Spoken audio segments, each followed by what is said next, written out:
قال الإمام أبو عبد الله محمد بن محمد بن داود الصنهاجي الشهير بابن آج الروم: بسم الله الرحمن الرحيم. الكلام هو اللفظ المركب المفيد بالوضع، وأقسامه ثلاثة: اسم وفعل وحرف جاء لمعنى.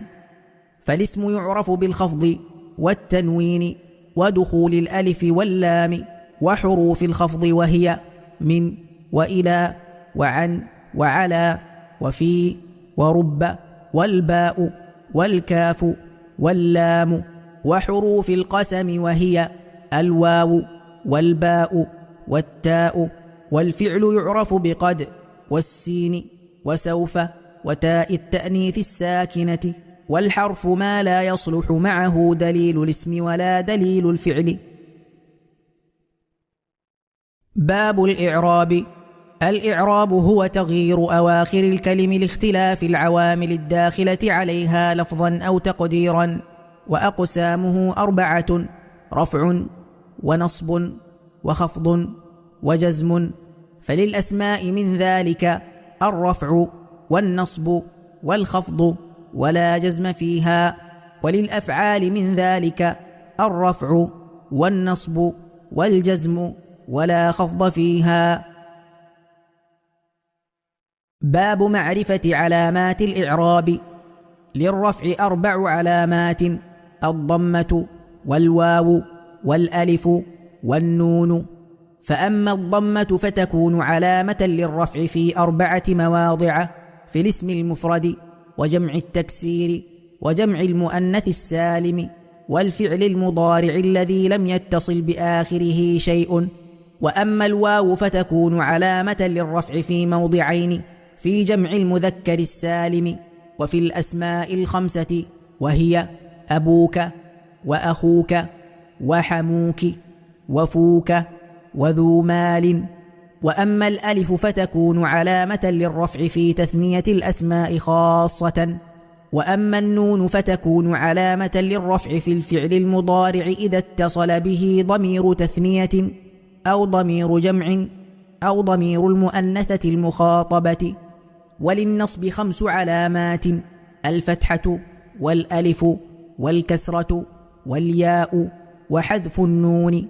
فأما الفتحة فتكون علامة للنصب في 3 مواضع: في الاسم المفرد وجمع التكسير والفعل المضارع إذا دخل عليه ناصب ولم يتصل بآخره شيء. وأما الألف فتكون علامة للنصب في الأسماء 5، نحو رأيت أباك وأخاك وما أشبه ذلك. وأما الكسرة فتكون علامة للنصب في جمع المؤنث السالم. وأما الياء فتكون علامة للنصب في التثنية والجمع. وأما حذف النون فيكون علامة للنصب في الأفعال التي رفعها بثبات النون. وللخفض 3 علامات: الكسرة والياء والفتحة. فأما الكسرة فتكون علامة للخفض في 3 مواضع: في الاسم المفرد المنصرف وجمع التكسير المنصرف وجمع المؤنث السالم. وأما الياء فتكون علامة للخفض في 3 مواضع: في الأسماء 5 وفي التثنية والجمع. وأما الفتحة فتكون علامة للخفض في الاسم الذي لا ينصرف. وللجزم علامتان: السكون والحذف. فأما السكون فيكون علامة للجزم في الفعل المضارع الصحيح الآخر. وأما الحذف فيكون علامة للجزم في الفعل المضارع المعتل الآخر وفي الأفعال التي رفعها بثبات النون. فصل. المعربات قسمان: قسم يعرب بالحركات وقسم يعرب بالحروف. فالذي يعرب بالحركات 4 أنواع: الاسم المفرد وجمع التكسير وجمع المؤنث السالم والفعل المضارع الذي لم يتصل بآخره شيء. وكلها ترفع بالضمة وتنصب بالفتحة وتخفض بالكسرة وتجزم بالسكون. وخرج عن ذلك 3 أشياء: جمع المؤنث السالم ينصب بالكسرة، والاسم الذي لا ينصرف يخفض بالفتحة، والفعل المضارع المعتل الآخر يجزم بحذف آخره. والذي يعرب بالحروف 4 أنواع: التثنية، وجمع المذكر السالم، والأسماء 5، والأفعال 5، وهي يفعلان، وتفعلان، ويفعلون، وتفعلون، وتفعلين.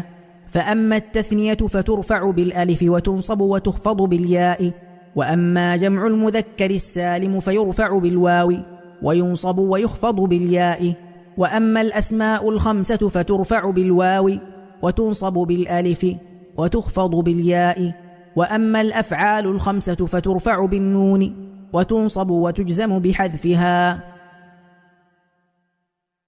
باب الأفعال.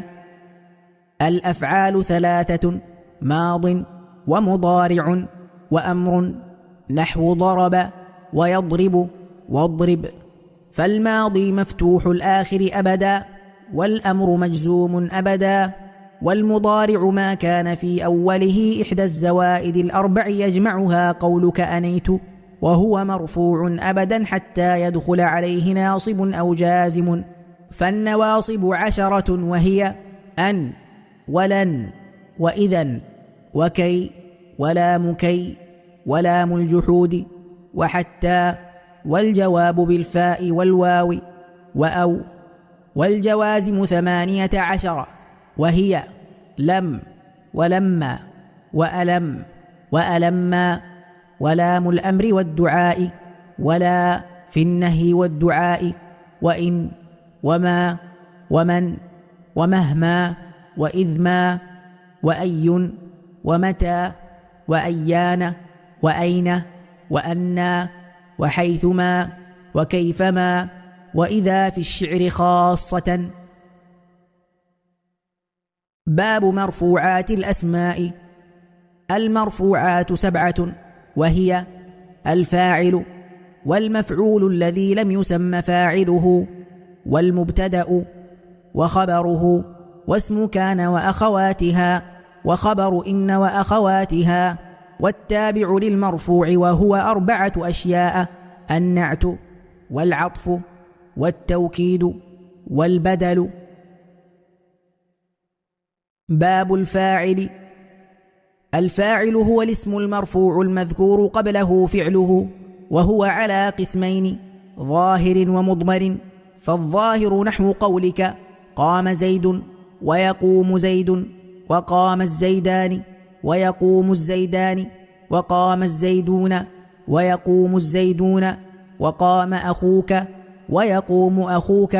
والمضمر 12، نحو قولك ضربت، وضربنا، وضربت، وضربت، وضربتما، وضربتم، وضربتن، وضرب، وضربت، وضربا، وضربوا، وضربن. باب المفعول الذي لم يسم فاعله، وهو الاسم المرفوع الذي لم يذكر معه فاعله. فإن كان الفعل ماضيا ضم أوله وكسر ما قبل آخره، وإن كان مضارعا ضم أوله وفتح ما قبل آخره. وهو على قسمين: ظاهر ومضمر. فالظاهر نحو قولك ضرب زيد، ويضرب زيد، وأكرم عمرو، ويكرم عمرو.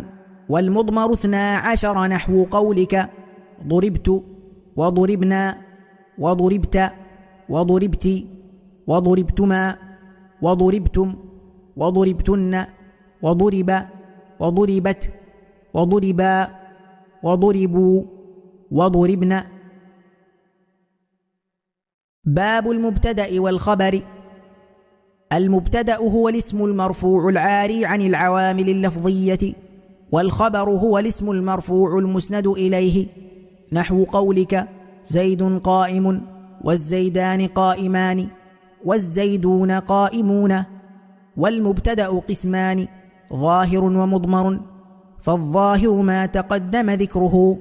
والمضمر 12، وهي أنا، ونحن، وأنت، وأنت، وأنتما، وأنتم، وأنتن، وهو، وهي، وهما، وهم وهن، نحو قولك أنا قائم ونحن قائمون وما أشبه ذلك. والخبر قسمان: مفرد وغير مفرد. فالمفرد نحو قولك زيد قائم، وغير المفرد 4 أشياء: الجار والمجرور والظرف والفعل مع فاعله والمبتدأ مع خبره، نحو قولك زيد في الدار وزيد عندك وزيد قام أبوه وزيد جاريته ذاهبة. باب العوامل الداخلة على المبتدأ والخبر، وهي 3 أشياء: كان وأخواتها، وإن وأخواتها، وظننت وأخواتها.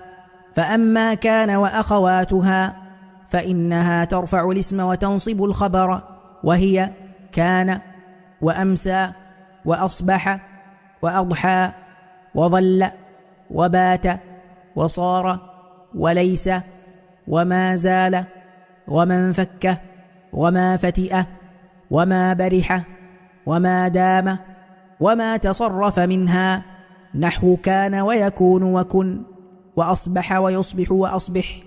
تقول كان زيد قائما وليس عمرو شاخصا وما أشبه ذلك. وأما إن وأخواتها فإنها تنصب الاسم وترفع الخبر، وهي إن وأن ولكن وكأن وليت ولعل. تقول إن زيدا قائم وليت عمرا شاخص وما أشبه ذلك. ومعنى إن وأن للتوكيد، ولكن للاستدراك، وكأن للتشبيه، وليت للتمني، ولعل للترجي والتوقع.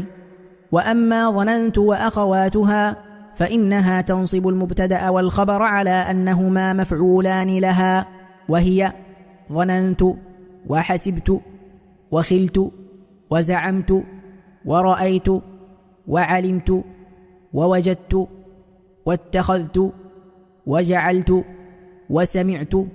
تقول ظننت زيدا منطلقا وخلت عمرا شاخصا وما أشبه ذلك. باب النعت.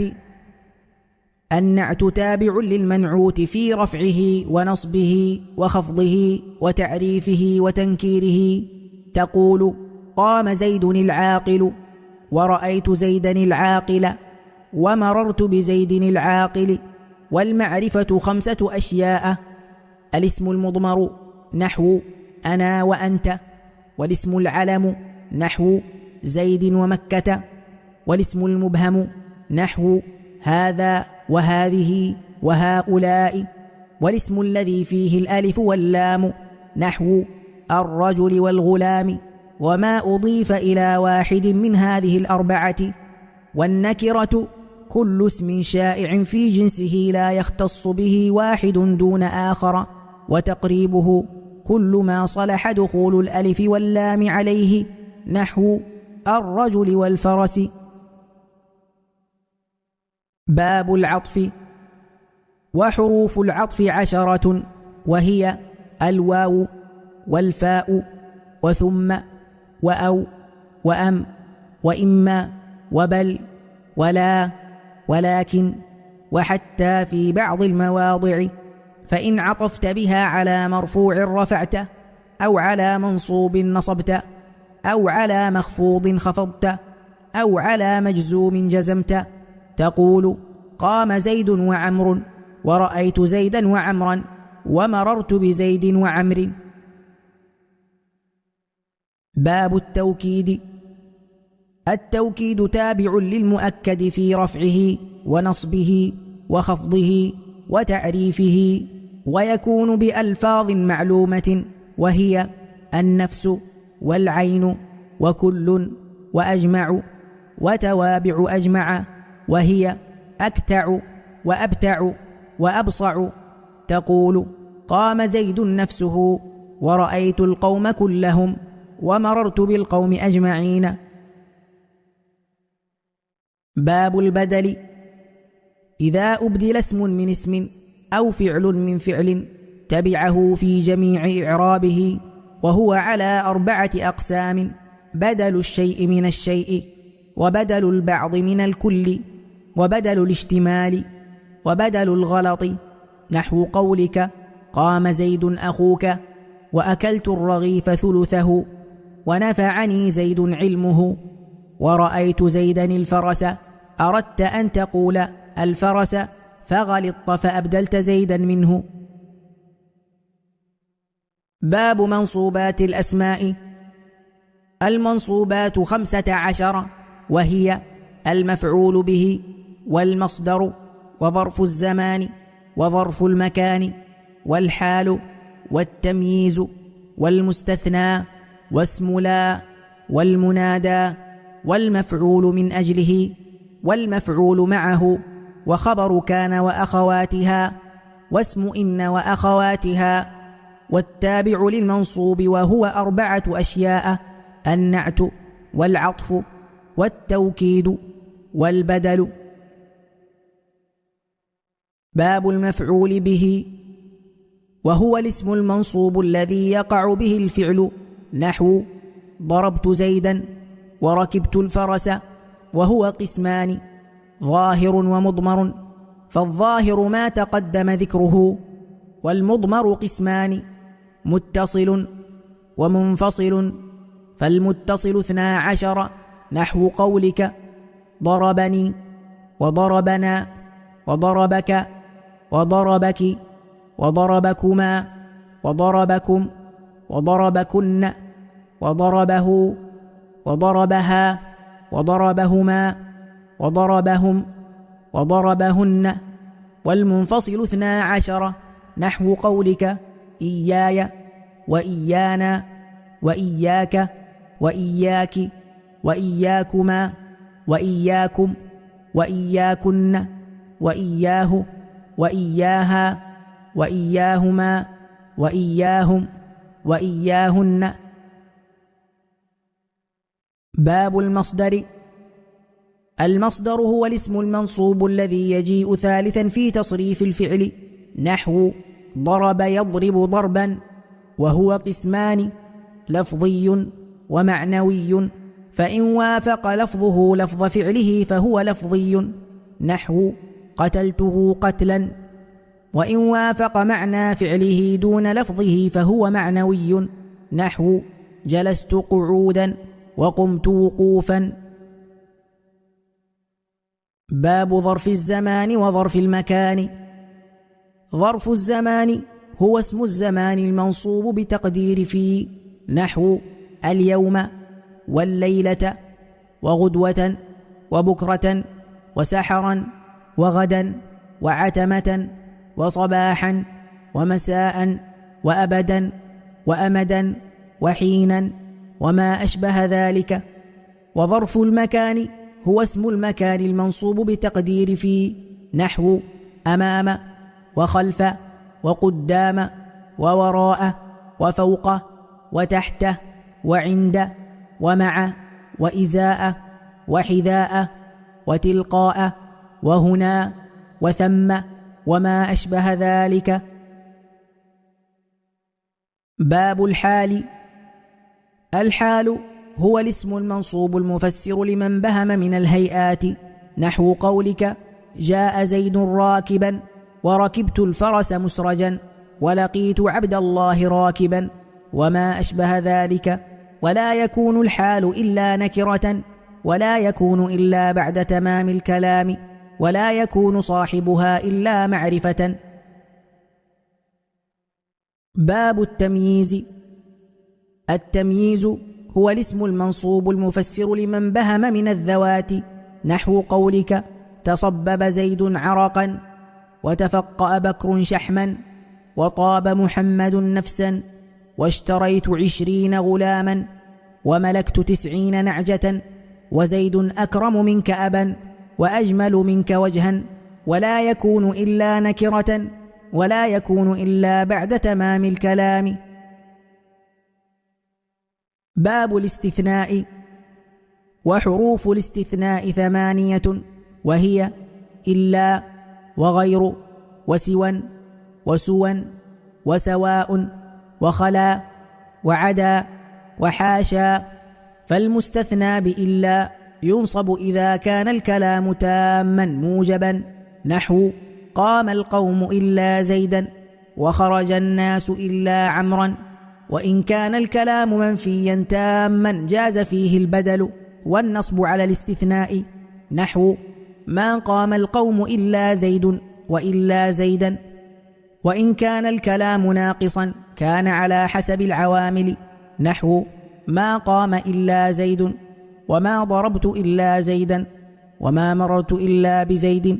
والمستثنى بغير وسوى وسوى وسواء مجرور لا غير.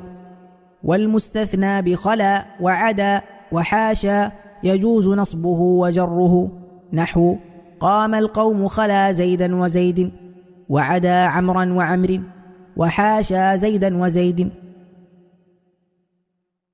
باب لا.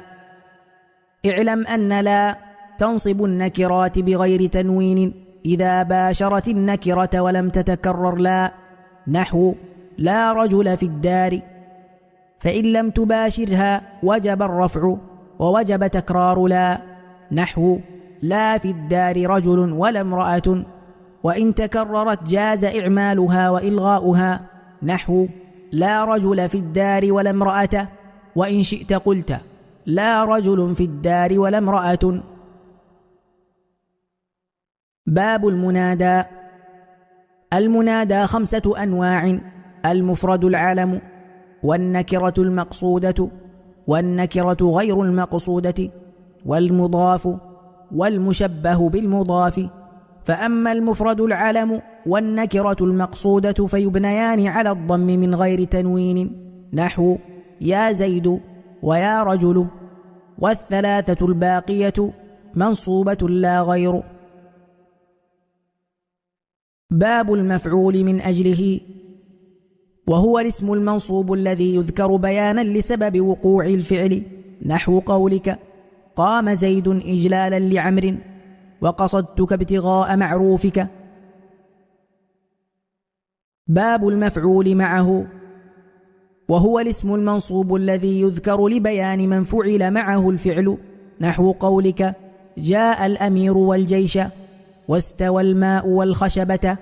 وأما خبر كان وأخواتها واسم إن وأخواتها فقد تقدم ذكرهما في المرفوعات، وكذلك التوابع فقد تقدمت هناك.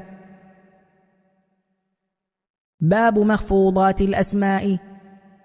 المخفوضات 3: مخفوض بالحرف، ومخفوض بالإضافة، وتابع للمخفوض. فأما المخفوض بالحرف فهو ما يخفض بمن وإلى وعن وعلى وفي ورب والباء والكاف واللام وحروف القسم، وهي الواو والباء والتاء وبواو رب وبمذ ومنذ. وأما ما يخفض بالإضافة فنحو قولك غلام زيد، وهو على قسمين: ما يقدر باللام وما يقدر بمن. فالذي يقدر باللام نحو غلام زيد، والذي يقدر بمن نحو ثوب خز وباب ساج وخاتم حديد.